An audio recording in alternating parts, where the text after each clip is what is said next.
কিন্তু দুঃখজনক এই সরকার যারা চালাচ্ছে এই সরকারের প্রতিনিধিদের মধ্যে অনেকেই রাজনৈতিক কোনো অভিজ্ঞতা নেই, রাজনৈতিক কোনো সংগঠনের সাথে ইনভলভ ছিল না, ওই ধরনের রাষ্ট্র পরিচালনার অনেকের অভিজ্ঞতা নেই, যার ফলে রাষ্ট্র যে একটা রাজনৈতিক প্রতিষ্ঠান এটা যে রাজনীতিবিদদের ছাড়া চলবে না, বাংলাদেশের 50 বছরের ইতিহাসও তাই, তারা সেটি বুঝতে পারছে না।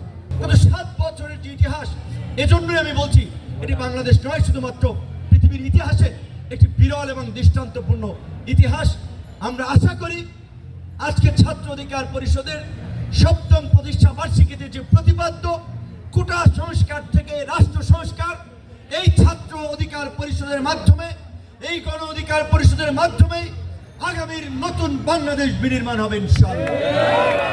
আজকে ছাত্র অধিকার পরিষদের ইতিহাস নিয়ে যদি কথা বলতে চাই তাহলে 2-4 দিন সময় লাগবে। এই ছাত্র অধিকার পরিষদের কিছু কথা বলতেই হয়। ছাত্র অধিকার পরিষদের প্রতিষ্ঠা বার্ষিকী বামে ডানে সামনে পেছনে ছাত্র অধিকার পরিষদের যে সমস্ত নেতৃবৃন্দ এখানে দাঁড়িয়ে আছে তাদের প্রত্যেকের যদি শার্টটি কিংবা পাঞ্জাবিটি যদি খুলে দেখা হয় তাদের প্রত্যেকের পিঠে শরীরের প্রতিটি জায়গায় ওই ছাত্রলীগের দানবীয় সংগঠনের আঘাতের চিহ্ন তাদের শরীরে দেখা যায়। এই ঢাকা বিশ্ববিদ্যালয়ের বটতলা থেকে টিএসসি, শাহবাগ থেকে শুরু করে ঢাকা বিশ্ববিদ্যালয়ের প্রত্যেকটি সড়কে, শহীদ মিনারে রয়েছে ছাত্র অধিকার পরিষদের নেতা কর্মীদের রক্তের দাগ। শুধুমাত্র ঢাকা বিশ্ববিদ্যালয় নয়, 2018 সালের কোটা সংস্কার আন্দোলনের সময় রাজশাহী বিশ্ববিদ্যালয়ের ছাত্র তরিকুলকে কিভাবে হাতুড়ি দিয়ে পিটিয়ে তার মেরুদণ্ড ভেঙে দেওয়া হয়েছিল আপনারা নিশ্চয়ই দেখেছেন। সমস্ত ডকুমেন্ট ইউটিউবে, ফেসবুকে, সোশ্যাল মিডিয়াতে আছে।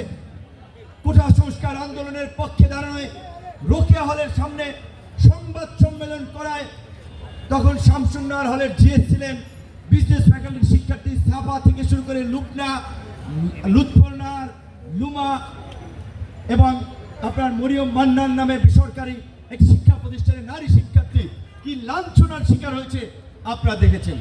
শুধুমাত্র কোটা সংস্কার আন্দোলনের পক্ষে একটি ফেসবুক স্ট্যাটাস দেওয়ার কারণে শামসুন্নাহার হলের বিপি ছিল ইমি, বিবি কার্যালয়ে তার সাথে কি আচরণ করা হয়েছিল আপনারা সকলেই জানেন।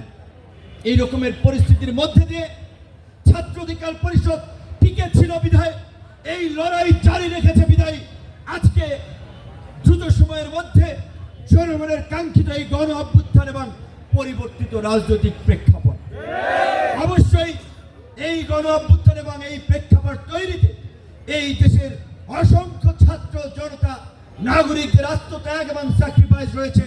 আজকের এই ছাত্র অধিকার পরিষদের প্রতিষ্ঠা বার্ষিকী থেকে আমরা তাদেরকে বিনম্র শ্রদ্ধার সাথে স্মরণ করছি, তাদের ত্যাগের প্রতি সম্মান জানাচ্ছি।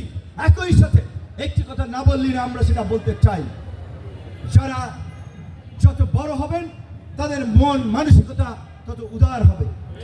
মুক্তিযুদ্ধকে 71 আওয়ামী লীগ যেভাবে এক কেন্দ্রিক ইতিহাসের বয়ানে পরিণত করেছিল, মুক্তিযুদ্ধের আওয়ামী ইতিহাসে পরিণত করেছিল, এই গণ অভ্যুত্থানকে কেউ এক কেন্দ্রিক কোনো ইতিহাস কিংবা এক কেন্দ্রিক বয়ান নির্মাণ করার চেষ্টা করবেন না।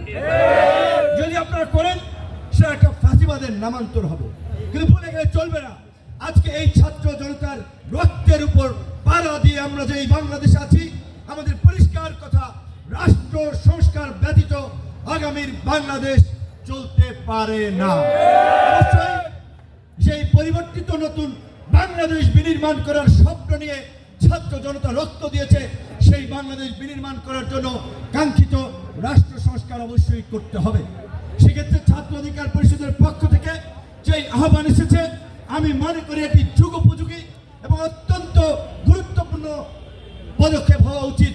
কিন্তু দুঃখজনক এই সরকার যারা চালাচ্ছে এই সরকারের প্রতিনিধিদের মধ্যে অনেকেই রাজনৈতিক কোনো অভিজ্ঞতা নেই, রাজনৈতিক কোনো সংগঠনের সাথে ইনভলভ ছিল না, ওই ধরনের রাষ্ট্র পরিচালনার অনেকের অভিজ্ঞতা নেই, যার ফলে রাষ্ট্র যে একটা রাজনৈতিক প্রতিষ্ঠান এটা যে রাজনীতিবিদদের ছাড়া চলবে না, বাংলাদেশের 50 বছরের ইতিহাসও তাই, তারা সেটি বুঝতে পারছে না। যার ফলে আজকে এই আন্দোলনে যারা নেতৃত্ব দিয়েছিল কোন একক ছাত্র সংগঠন কিংবা গুটি কয়েক নেতৃবৃন্দ নয়, দেশের প্রত্যেকটি ক্রিয়াশীল সংগঠন ফ্যাসিবাদ বিরোধী লড়াইয়ে এটা বিগত 16 বছর ধরে ধারাবাহিক লড়াই সংগ্রামে মাঠে ছিল ছাত্র দল, ছাত্র শিবির, ছাত্র অধিকার পরিষদ, ছাত্র ইউনিয়ন, ছাত্র ফেডারেশন সহ বাম ডান বিভিন্ন মতপথের ছাত্র সংগঠন।